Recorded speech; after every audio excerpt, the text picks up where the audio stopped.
안녕하세요. 조국교회 강희정 목사입니다. 오늘 말씀은 크게 두 가지를 이제 비교를 하고 있습니다. 생명 또는 멸망 또는 거짓과 진짜. 이것 중에서 어떤 것을 선택할 것인가, 또 어떻게 분별을 할 것인가. 우리가 생명의 길로 갈 것이냐, 멸망의 길로 갈 것이냐, 거짓 선자를 따라갈 것이냐, 참된 선자를 따라갈 것이냐. 이제 이것에 대해서 이제 말씀을 하고 있습니다. 아이들 말로 뭐 진짜와 가짜, 뭐 잽이라고 하죠. 그런 말 쓰는데, 진짜 메이커 있는 신발과 가짜 신발. 이것도 잘 구분하는 법을 오늘 말씀을 통해서 말씀을 하고 있습니다.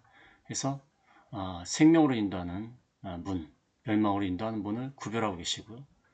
거짓 선자를 어떻게 구별할 것인가. 크게 두 가지. 열매로 또 순종으로 구분하게 된다. 그래서 우리는 잘 순종하는 자가 되자는 그런 말씀을 이제 하고 있습니다. 성경을 한번 보겠습니다. 지난 시간에 비판에 대해서 나와 있습니다. 비판은 하지 말라. 자기 눈 속에 있는 들보가 있으면서 남의 형제의 눈에 티를 보고 비판해서는 안 된다. 들보를 먼저 빼고 남의 눈 속에 티를 빼야 된다. 그 다음에 비판하지 말라고 했다. 무조건 비판하지 않는 것이 아니라 거룩한 것을 계획해 주지 말고 진주를 돼지 앞에 던지지 마라. 그다음에 기도해야 된다. 하나님은 가장 좋은 곳으로 주시는 하나님이 되신다. 그 다음에 율법과 선지자를 요약을 하면서 마무리를 하고 있습니다. 근데 오늘은 크게 두 가지를 비교를 하고 있습니다. 13절 14절하고요. 그 다음에 15절부터 27절까지, 그 다음에 마무리로 28절 29절 말씀을 마치시는 마무리를 하고 있습니다. 그래서 28절 29절을 먼저 보면은 이 말씀을 마치심에 무리들이 그의 가르침이 놀란다. 무리들이, 또 앞에서는 이제 산상수훈 때는 제자들이 나왔다고 했습니다. 그래서 예수님을 따르는 자들, 제자와 그 무리를 향해서 말씀하신 모든 것을 5장부터 지금까지 말씀을 하시고 마무리하고 있음을 알 수가 있습니다.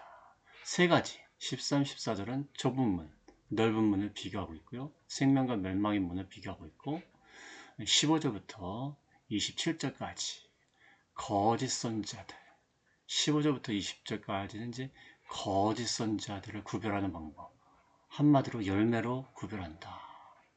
그 다음에 21절부터 23절까지는 거짓 선자를 추종하는 자들, 추종하는 자들 어떻게 구별을 할 수가 있느냐. 순종으로 구별할 수 있습니다. 그래서 앞에 나오는 거짓 선지자와 그 다음에 추종자들, 이걸 뭐 구별을 하고 있지만 사실상 뭐 연관이 안 될 수는 없습니다. 거짓 선지자가 있으면 또 추종자가 있겠죠. 그래서 열매를 통하여 거짓 선지자와 추종자를 또 구분할 수가 있죠. 그 다음에 21절, 23절 말씀 또 알 수 있는 것은 뭐 거짓 선자를 추종한 자만 얘기하는 것이 아니라 거짓 선자를 또 이렇게 한다는 것입니다. 순종하지 않고 순종의 결과를 드러내지 않는 자들. 그래서 뭐 이적도 행하고 그 다음에 열광적으로 신앙적 고백을 하지만 그들은 결국 23절에 보면은 거짓 선지자나 그 추종한 자들은 예수님이 알지 못하는 불법을 행한 자들아 떠나가라 말씀하신 멸망에 이르는 그런 자들입니다. 이걸 거짓 선지자와 추종자를 잘 구분을 해야 된다. 그 다음에 이제 24절, 27절은 말씀을 잘 지켜라. 잘 순종해서 오늘 제목과 같이 반석 위에 지은 집, 든든한 집을 지어라. 그 다음에 28절, 19절 아까 말씀드린 것처럼 마무리를 하고 있습니다. 좀 긴 말씀이지만 이제 선택의 문제입니다. 대조를 하고 선택을 하는 그런 말씀을 하고 계십니다. 본과책을 잠깐 보면은 오늘은 제 16주 반석 위에 지은 지 4월 19일입니다. 마태복음 7장 13에서 29절까지 읽을 범위가 13에서 27인데 뭐 마저 다 읽든지 아직 두 절 남겨놓게 되는데 뭐 13에서 20절까지 읽든지 이렇게 하시면 될 것 같습니다. 뭐 이럴 바에 뭐 당연히 낫지 않겠습니까? 아까 말씀드렸다시피 첫 번째는 두 길과 두 문에 대해서 나와 있고요. 그 다음에 15절 23절 거짓 선지자 그의 열매 그래서 나와 있습니다. 그 다음에 마지막에 두 건축자 우리는 반석에 지은 집을 지어야 된다 라는 말씀으로 이렇게 나와 있습니다. 성경과 공과칙을 같이 보겠습니다. 그래서 처음에는 13, 14절을 말하고 있으십니다. 좁은 문으로 들어가라. 멸망으로 인도하는 문은 크고 길이 넓다. 문도 크고 길도 넓습니다. 멸망으로 인도하는 문은 문도 크고 길도 넓습니다. 좁은 문은 그렇지 않습니다. 좁은 문은 14절에 나와 있죠. 14절에 보면 생명으로 인도하는 문, 좁고 길이 협착하여 찾는 자가 적다. 그래서 생명으로 인도하는 좁은 문, 좁고 길이 협착하고 찾는 자가 적습니다. 멸망으로 인도하는 문은 문이 크고 길이 넓습니다. 멸망과 생명, 좁은 문과 넓은 문, 넓은 길을 지금 말을 하고 계십니다. 그래서 좁은 문으로 들어가라, 뭐뭐 해라, 선택의 문제입니다. 아까 예수님을 따르는 자들을 향해서 이 말씀을 하셨다고 하지 않습니까? 예수님을 따르는 제자들이 마땅히 가야 될 것은 좁은 문으로 들어가야 된다. 좁은 문은 문이 좁고 길이 협착합니다. 그러나 그것으로 가야 된다는 거예요. 선택의 문제라는 것입니다. 멸망으로 인도하는 문은 크고 길이 넓습니다. 넓은 문과 넓은 길입니다. 이것은 넓다는 것은 뭐 편안한 길이에요. 갈등도 없고 문제도 없고 뭐 충돌할 것도 없고 안락한 길입니다. 세상의 가치관과 충돌할 일이 없어요. 타협하고 적당히 걸어가는 또 많은 사람들이 갑니다. 그래서 많은 사람들이 가기 때문에 쉽게도 갈 수가 있어요. 여기서 쓰는 것은 다수가 선택했다 해서 옳은 길은 아니라는 것이죠. 다수가 진리는 다수에 있는 것이 아닙니다. 다수가 같다 해서 옳은 것은 아니라는 것입니다. 편안하고 안락하고 누구나 가는 길, 또 세상과 충돌하지 않는 길, 그런 길을 가지 말아야 된다는 것입니다. 그것은 멸망으로 가는 것입니다. 멸망으로 간다. 나중에 24절에 나오면 24절에 뭐라고 했지 않습니까? 내가 너희를 도무지 알지 못하니 불법을 행하는 자들로 내게서 떠나가라. 하나님과 예수님으로부터 완전히 격리가 되는 영원한 파멸로 갈 수밖에 없습니다. 공과책에 보면은 넓은 문과 멸망의 길, 뭐 반복되는 내용 생략하겠습니다. 멸망을 인도하는 문, 길이 넓고 문이 크니까 많은 사람이 갑니다. 아무런 저항이나 결단 없이 세상의 가치관을 따라 사는 쉽고 편안한 길, 죄의 길입니다. 육신의 정욕대로 생활하고 성경 말씀을 거스르는 생활하면서 십자의 고난과 하나님 나라를 위한 박해는 거부하는 길, 이게 넓은 문이죠. 고난을 거부하고 정욕대로 살고 말씀을 어기고 쉽게 사는 길, 편안한 게 죄의 길입니다. 그래서 많은 사람들이 갑니다. 그러나 14절에 보면 생명으로 인도하는 문은 좁고 길이 협착하여 찾는 자가 적다. 길이 좁다는 것은 좁기 때문에 많은 것을 포기해야 돼요. 좁은 길로 돌아가야 되니까 많은 것을 포기해야 되고 자기를 부인해야 되고 포기할 게 많아요. 하나님이 하지 말라는 것도 하지 말아야 돼. 좁은 문으로 가야 되니까. 또 협착한 문이라고 했습니다. 협착하다. 고난을 겪는다는 것입니다. 고난과 환난을 겪는 길, 박해와 반대가 있는 길. 그것을 말합니다. 반대가 따르고 박해가 따르는 길, 고난을 겪는 길. 사람들이 굉장히 적습니다. 뭐 누가 가겠습니까? 매력적이지 않고 외면을 당합니다. 그러나 생명으로 인도하는 길, 생명. 아까 멸망 영원한 파멸이라고 하면은 하나님과 영원히 격리되는 내가 너희를 도무지 알지 못한다 하는 문맥과 연결됩니다. 생명이라는 것은 반면에 완성된 하나님의 나라, 예수님을 따라가는 길, 예수님을 따라가는 길, 마지막에는 완전히 성취된 하나님 나라로 들어가는 길, 이렇게 가는 길입니다. 그래서 공화책의 본문은 생명으로 인도하는 문 좁고 길이 협착을 찾는 자 적다. 산상순의 가르침은 자기를 부인하고 하나님의 뜻을 따라가는 거다. 이 길은 결단과 희생이 필요한 길이죠. 좁은 길로 걸어가며 영적 생명의 역사가 나타납니다. 영혼이 자라납니다.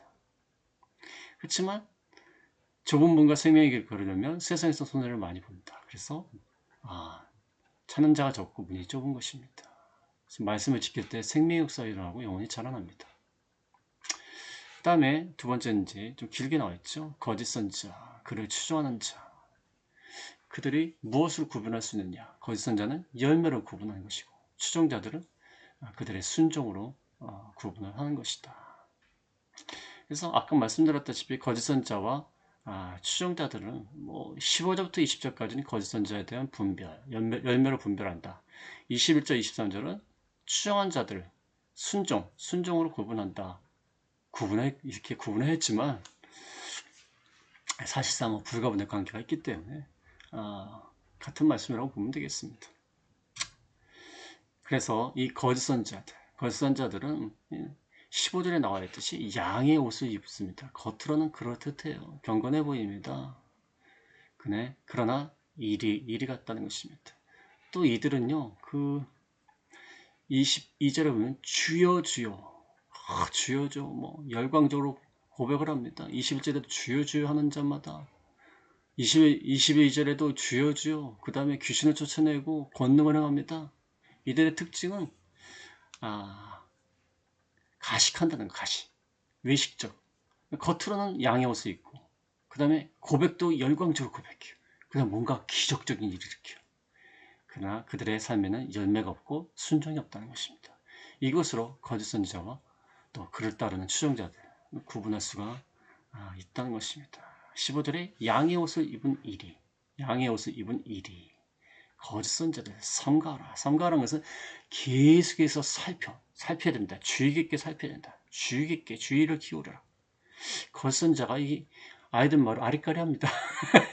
아리까리하고 진짜 이런지 잘 살펴야 된다는 거예요. 왜냐하면 양의 옷을 입었는데 안에는 노력하는 일이에요. 그러니까 구별하기가 쉽지를 않아요. 잘 살펴야 된다는 것입니다.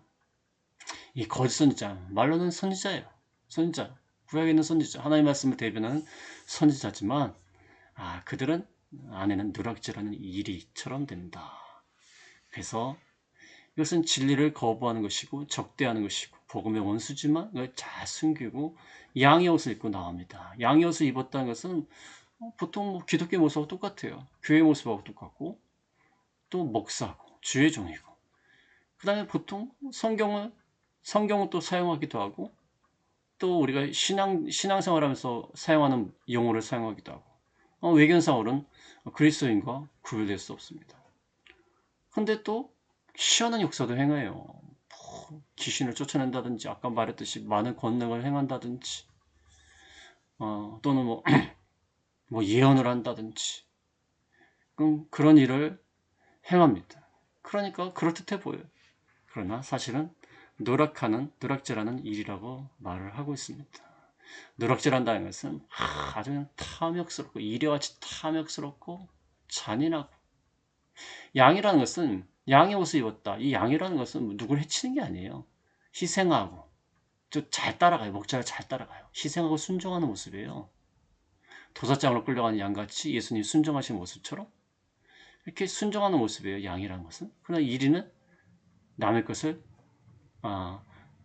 다른 것을 잡아먹고 남의 것을 취하고 이득을 취하는 거예요. 다르죠? 이 양은 공동체를 갖다가 위하고 희생하고 순종하니까. 근데 이리는 공동체를 파괴하는 거예요. 그래서 이 거짓 선지자들 잘 주의 있게 봐라. 속에는 누락질하는 일이면서 양의 옷을 입고 나온다. 그들을 따라갈 때에는 그들은 반드시 넓은 문으로 인도하게 돼 있어. 앞에 구절하고 연결돼서 넓은 문으로 인도하게 돼 있어 멸망으로 이끕니다. 그러나 참된 선지자는 좁은 문으로 이끌고 그래서 생명으로 인도하게 되는 것입니다. 공과책에 보면은 거짓 선지자들은 겉으로 양처럼 순하고 경건해 보이지만 양떼를 해치려는 탐욕스럽고 사나운 이리가 숨어있기 때문에 위장된 모습에 속지 말아야 된다. 이거 중요하죠. 진리가 둘이 될 수 없는 것처럼 다른 복음은 있을 수 없습니다. 비슷한 복음, 거의 같은 복음, 그런 건 있을 수 없습니다. 거짓 선지자는 성경을 왜곡하고 자기 이익을 위해 이용한다. 거의 복음 같은데 한 90몇 프로는 복음 같아? 그런 건 없습니다. 그래서 독이 1%만 들어가도요, 그 물은 순수한 물이 아니라 독이 들어간 물이에요. 그래서 비슷해 보이지만 약간 다르다고 해서 넘어가는 것이 아닙니다. 이단은 약간 끝이 다른 것입니다. 자, 그들을 구별하는 방법 알려줍니다. 16절부터 20절까지 열매로 안다. 그들의 열매로 그들을 안다. 16절부터 20절까지는 한마디로 말하면 그 나무를 보면은 그 나무라는 그 종을 통해서 나오는 열매는 뻔하다는 거예요. 그래서 콩 심은데 콩이 나고 팥 심은데 팥이 난다는 거예요. 콩 심은데 팥이 날 수 있겠습니까? 그래서 그 나무의 종을 보면 무슨 열매를 맺을지 안다는 거예요. 반드시 열매를 또 맺을 수밖에 없다는 거예요. 숨길 수는 없어요. 거짓과 참된 것은 잠깐은 숨길 수 있지만 열매를 보고 나중에 열매를 보고 드러난 것을 보고 알 수 있어요. 우리가 내면은 알 수 없지만 드러난 것을 보면 알 수 있어요. 내면은 어떻게 알겠습니까? 그러니까 드러난 것을 보면 알 수 있다는 거예요. 그들의 열매로 그들을 알지니. 이게 가장 중요한 말이죠. 가시나무가 어떻게 포도를 맺고 엉겅퀴가 무화과를 따겠습니까? 가시나무와 엉겅퀴는 사람에게 유익이 안 되는 나무예요. 나쁜 나무. 근데 어떻게 사람에게 유익이 되는 포도와 무화과를 따겠느냐? 지속적인 관찰을 통해 알 수 있다는 것은 가시나무의 검은 열매가 포도처럼 보인대요. 가시나무의 검은 열매가 포도처럼 보인대요. 또 엉겅퀴 꽃이 무화과처럼 보인대요. 무화과처럼. 그러니까 자세히 봐야 된다. 자세히. 그냥 대충 보면 알 수 없습니다. 요즘 이단들이 얼마나 무서운지 모릅니다. 자세히 봐야 돼요. 알지를 못합니다. 알 수가 없어요. 얼마나 교묘한지. 마귀가 얼마나 교묘하겠습니까? 세밀한 조사를 해야 되고 세밀하게 살펴봐야 된다는 것입니다. 여기 카시라는 주석을 쓴 분이 이런 말씀을 했습니다. 그 열매라는 것은 단순히 선행만을 뜻하는 것이 아니다. 어떤 것을 보면 알 수 있느냐? 고난이나 위기 상황에서 죄를 지은 후에 반응해서 열매를 할 수 있다는 거예요. 그 사람의 본질을 알 수 있다는 거예요. 진짜인지 가짜인지. 고난이가 위기 가운데 죄를 지었을 때 그 나무가 진짜 나무인지 가짜 나무인지 악한 나무인지 좋은 나무인지 알 수 있다는 거예요. 이게 참 공감이 됩니다. 17절 같은 말씀이 계속 나옵니다. 이같이 좋은 나무마다 아름다운 열매를 맺고 못된 나무가 나쁜 열매를 맺는다. 좋은 나무마다 아름다운 열매를 맺고 못된 나무는 나쁜 열매를 맺는다. 나무마다 그 나무에 맞는 열매를 맺는다는 거예요. 그래서 공동체를 위해서 희생하는 열매를 맺는지 아니면 자기를 위한 누락질하는 일에 같은 자기를 위한 나쁜 열매, 이기적인 열매를 맺는지 알 수가 있다는 것입니다. 그 다음에 18절 같은 말씀입니다. 좋은 나무가 나쁜 열매를 맺을 수 없고 어떤 나무가 아름다운 열매를 맺을 수 없느니라. 17절과 18절은 반대죠. 그러니까 그 나무가 그 열매를 맺는다 그 말이고 18절은 반대예요. 좋은 나무가 나쁜 열매, 어떤 나무가 아름다운 열매 맺을 수가 없다는 것입니다. 외적인 행동을 통하여 다 드러나게 되어 있습니다. 그 종은 그 열매를 맺게 되어 있어요. 그래서 예수님을 따라가고 예수님 믿고 따라가는 자들은요, 예수님 믿었기 때문에 성령이 있으세요. 성령이 계십니다. 성령의 열매를 맺는 거예요. 그래서 이 좋은 나무라는 것은 예수님을 믿고 변화된 자들이에요. 그래서 성령의 열매를 맺을 수밖에 없어요.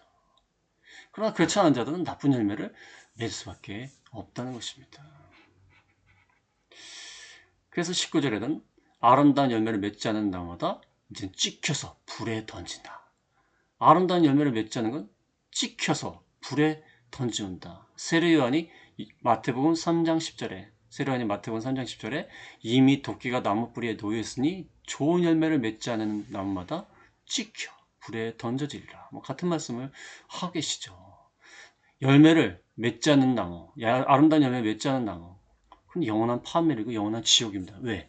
예수님을 믿는 사람이 아니에요. 예수님을 믿었으면 성령이 그 가운데 계시기 때문에 성령의 열매, 좋은 열매를 맺을 수밖에 없습니다. 나무가 좋은 나무예요. 그러나 그렇지 예수님 믿지 않는 자들은, 그런 자들은 성령의 열매를 맺을 수 없어요. 그러니까 영원한 파멸. 영원한 파멸을 어떻게 알죠? 23절에 나와 있지 않았습니까? 너희를 도무지 예수님이 알지 못한다고 했어요. 그러니까 영원한 파멸이죠. 예수님 모르는 자들. 영원한 파멸을 맺는다. 20절에 보면은 이러므로 그들의 열매로 그들을 알리라. 그래서 뭐 아무리 뭐 권능을 행하고 열광적으로 뭐 주여 주여 하고 그런다고 되는 게 아니라 양의 옷을 입고 있는다고 되는 것이 아니다. 무엇을 하느냐가 결국 그가 누구인가를 드러낸다는 것입니다. 무엇을 하느냐가 어떤 열매를 맺느냐가 그가 누구인가를 드러내게 되한다는 것입니다. 건같이 보면 거짓선지자를 분별하는 유일한 기준은 열매다. 열매는 삶의 방식과 인격이다. 좋은 나무가 나쁜 열매 맺을 수 없고 못된 나무가 아름다운 열매 맺을 수 없듯이 삶의 열매가 그들의 본질이다. 열매를 맺지 못하는 나무는 찍혀 불에 던진다. 하나님 심판을 받고 진리대로 행하는 것만 남습니다.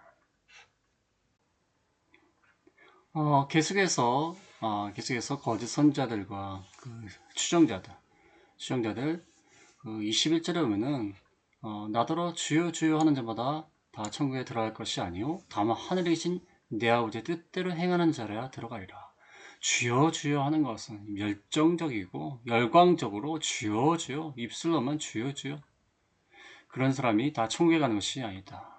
물론 로마서 10장 9절부터 나오면 입으로 시인하여 구원을 얻는다. 로마서 10장 9절부터 입으로 시인할 때 구원을 얻는다. 그것은 입으로 시인만 하면 구원을 얻는다 그 말이 아니라 원래 참된 믿음, 구원을 받을 만한 믿음을 가졌는데 입으로 시인하고 또 참된 믿음을 가진 사람은 입으로만 시인하는 것이 아니라 입으로만 주여 주여 하는 것이 아니라 하나의 뜻에 순종한다는 거예요. 그래서 여기 주여 주여 하는 자마다 천국에 들어갈 것이 아니요 아버지 대로 행하는 자라야 들어가리라. 마치 말씀을 잘 지켜야 순종해야 구원을 받고 천국에 들어가는 것처럼 생각하지만 그게 아니라 이들은 참된 믿음을 가졌기 때문에 입으로도 주여 주여 하고 입으로도 시인하고 그 참된 믿음은 또 순종하는 자리까지 나아가게 된다는 겁니다. 우리가 잘 순종을 해야 입으로만 하지 말고 잘 순종해야 구원을 받는다 그 말이 아니라 구원받을 만한 믿음을 가진 자는 주여 주여만 하는 것이 아니라 입으로 시인하는 것뿐만 아니라 아버지의 뜻대로 행한다. 그래서 천국에 들어간다. 네 아버지의 뜻대로. 예수님은 하나님을 네 아버지라고 했어요. 그렇죠. 예수님은 하나님의 독생자죠. 유일한 아들이시죠. 물론 우리가 하나님을 믿으면 우리도 아들이 되고 자녀가 되지만 사실상 하나님의 독생자는 예수님이죠. 하나님과 예수님은 동등합니다. 그래서 하나님의 말씀, 뜻대로 행하는 자라야 들어가리라. 나중에 보면은, 그 성경책에 보면은, 나중에 26절에 나의 이말, 예수님의 이말을 듣고 행해야 된다. 그래서 하나님의 뜻이나 내 아버지, 예수님의 아버지의 뜻이나 하나님의 뜻이나 예수님의 뜻이나 같은 거라. 그 말입니다. 예수님과 하나님이 동등한 권위를 가졌다는 것입니다. 그 다음에 말로만 하고 구원받지 못하는 사람뿐만 아니라 거짓 선지자 추종자들은 많은 놀라운 기적과 권능을 행합니다. 그날에 많은 사람이 예수님한테 변명을 합니다. 내가 이렇게 했습니다. 왜 나를 모르십니까? 그래서 이 그날이라는 것은 최후의 심판한 말입니다. 최후의 심판 날에 변명하는 겁니다. 내가 왜 여기 옵니까? 왜 지옥이 옵니까? 그때 주여 주여 또 하면서 내가 한 것을 말합니다. 그들이 한 것을 선지자 노릇하며 예언했다. 주의 이름으로 귀신을 쫓아내는 축사. 그 다음에 기적을 행했다. 많은 권능을 행하지 아니었습니까? 근데 왜 나를 모르십니까?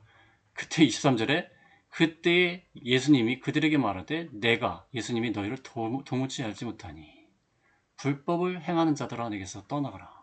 예수님이 모르신다고 그랬어요. 그래서 구원과는 관계가 없다는 것입니다. 왜 관계가 없냐면 행위를 안 해서 구원받지 못했다는 게 아니라 구원받을 만한 믿음이 없기 때문에 입으로만 또는 놀라운 역사로만 한다는 것입니다. 그래서 마귀가 배후에서 역사하기 때문에 거짓 선지자들도 심지어 믿지 않고 구원받지 못한 자들도 놀라운 이적과 권능, 축기, 그다음에 예언 이런 걸 할 수가 있다는 거예요.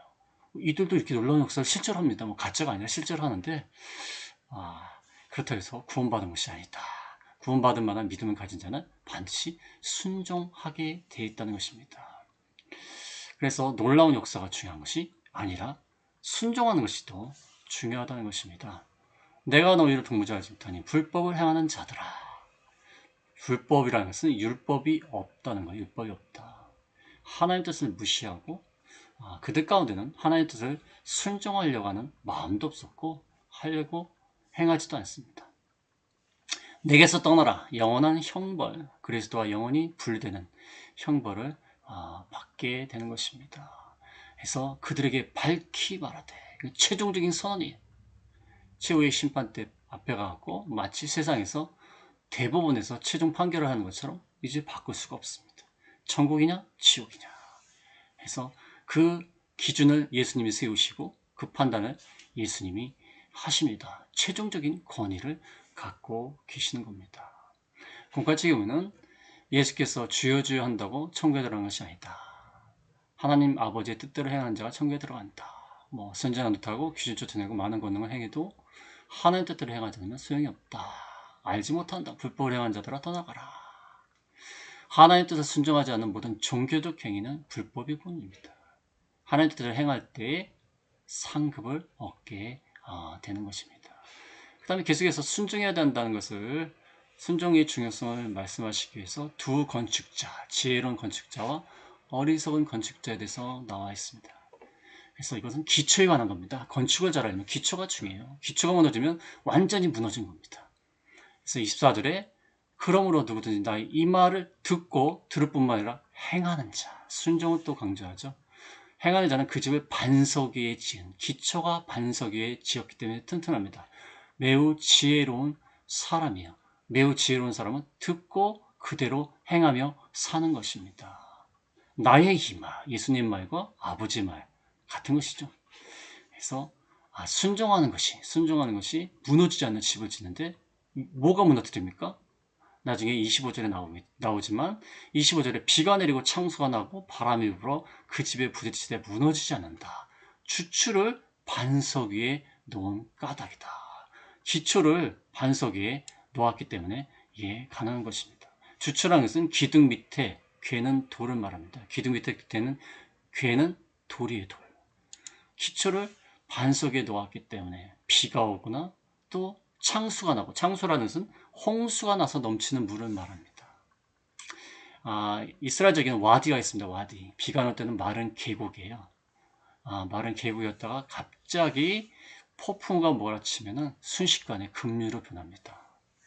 그렇게 창수가 나고 바람이 불고 비가 내리면 기초가 튼튼하지 않은 것은 무너집니다. 그렇지만 반석에 세워놓은 것은 무너지지 않습니다. 이것은 물론 세상에서 당하는 고난도 될 수 있고 또 최후의 심판도 되죠. 최후의 심판도 무너지지 않는 건축을 하게 되고 세상 가운데서 어떠한 고난에도 그것을 이길 수가 있다는 것입니다. 그래서 진짜 믿음은 어떻게 할 수 있냐면 고난의 비와 바람과 강물이 불어오면 압니다. 편안할 때는 다 믿음 있는 것 같지만 기초가 튼튼한 것 같지만 비가 내리고 창수가 나고 바람이 불면 그 기초가 튼튼하냐 튼튼하지 못하냐를 구분할 수가 있다는 것입니다. 그래서 공과책에도 예수님의 말씀을 듣고 행하는 자, 반석에 집을 지은 지혜로운 사람이다. 비와 홍수, 바람, 인생의 시련과 또 마지막 심판, 이 두 가지죠. 인생의 시련과 마지막 심판이 닥칠 때 무너지지 않는다. 말씀에 대한 순종 위에 세워졌기 때문이다. 그 다음에 어리석은 자는 반대로 나의 이 말을 듣고 행하지 않습니다. 듣기만 해요. 지적으로는 많이 알아요. 그냥 말씀을 관망하는 상태, 그냥 감동을 받은 상태, 이 정도예요. 행하지 않는 자는 집을 모래 위에 지은 거예요. 모래 위에 지으니까 무너질 수밖에 없지 않습니까? 어리석은 거예요. 어리석다는 것은 영적으로, 도덕적으로 통찰력이 부족하다는 거예요. 통찰력. 그래서 지적으로만 그저 말씀을 바라보고 좋은 말씀이다 라고 생각만 하는 것입니다.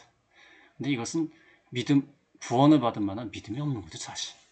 듣고 행하지 않은 것은 사실 구원을 받은 만한 참된 믿음이 없는 거예요, 사실상. 모래에 지은 어리석은 사람 같으니 27절에 비가 내리고 창수가 나고 바람이 불어 그 집에 부딪히니까 무너집니다. 아까 반석에 지은 것과 정반대지 않습니까? 그래서 고난이 닥쳐오면은 그 사람이 정말 기초가 튼튼한가 안 한가를 알 수가 있습니다. 공가치계도 뭐 같은 말씀입니다. 평안할 때는 문제가 없어 보이지만 실험과 심판의 폭풍이 불어졌을 때 완전히 무너진다. 순종 없는 믿음은 기초가 없는 것 같다. 마지막으로 예수님의 말씀 마치십니다. 28절에 예수께서 이 말씀 마치시매, 마치시매란 말이 마태복음에 마치시매로 예수님 말씀의 강론이 이렇게 나눠져 있습니다. 문학적 장치입니다. 마치시매 그러면 하나의 강론이 끝난 겁니다. 한 5번 나온다고 그러는데 마치시매. 이제 8장부터는 이제 사역하는 거. 예수님 말씀도 가르치시지만 또 사역도 하시지 않습니까? 8장 9장에 이제 사역으로 넘어가고 있고요. 예수님이 율법에 대해서 율법의 근본적인 의미도 잘 가르쳐 주셨고 산상수훈도 가르쳐 주셨고 여러 가지 말씀을 하신 다음에 이제 순종하라는 말씀을 이제 마지막에 이렇게 하시는 겁니다. 순종해야 된다. 열매로 할 수 있다. 그 말씀을 가르치셨습니다. 그래서 28절 마지막에 보면은 무리들이 그의 가르침에 놀라니. 그래서 처음에 시작할 때 산상수훈 5장 1절에 보면 제자들이 나온 줄 알았어. 제자들한테만 말씀을 전하신 것이 아니라 이게 무리들이 나온 거니까 무리들한테도 말씀을 전하셨는데 놀랐다고 했어요. 아주 충격을 받았어요. 놀랐어요. 29절에 보면 그 이유가 나오는데 그 가르치시는 것이 권위 있는 자 같고 그들이 서기관들과 같이 아니하다. 가르치시는 게 다르죠. 서기관들은 인간적인 가르침이고 또 과거의 뭐 전통에 의존하는 그런 권위에 의존하는 가르침이라면은 예수님은 하나님의 뜻을 온전히 하시고 또 율법을 만드신 자예요. 율법을 가장 잘 아시는 자. 그러니까 율법의 최종적인 해석의 권위가 있는 분이고 율법으로 또 우리를 최종적으로 판단하시는 그런 분이십니다. 그래서 예수님은 내가 진실로 너희에게 이르니 나의 말로 이르는 것입니다. 구약성경에는 선지자들은 나의 말로 안 하고 만군의 여호와께서 이와 같이 말씀하시느니라. 꼭 그렇게 얘기했어요. 만군의 여호와께서 그같이 말씀하시니라. 여호와께서 이와 같이 말씀하시니라. 예수님은 내가 말한다. 권위가 다른 것입니다. 28절, 29절 공과책에 보면 말씀을 마치자 가르침에 놀랐다. 전통에 의존하는 설교과 달리 하나님의 아들로서 본질적인 권위를 가지시고 중요한 것은 진리를 또 다 행하셨어요. 말씀의 권세가 있는 것입니다. 오늘 긴 말씀이지만 뭐 한마디로 말씀드리면 순종하라는 것입니다. 순종하라 열매를 맺는다. 진짜와 가짜를 구분하는 것은 순종과 열매다. 그래서 아이들한테 주일날 많은 말씀을 배우고 암기하고 이것만 중요한 것이 아니라 순종하는 게 중요하다. 순종. 열매로 한다. 진짜와 가짜는 열매로 한다. 너희가 가짜 메이커 신발하고 진짜 메이커 신발하고 구분한 방법이 있지 않느냐. 뭔가 어설프지 않느냐. 우리도 순종해야 진짜가 된다. 그런 식으로 말씀을 전하시면 될 것 같습니다. 감사합니다.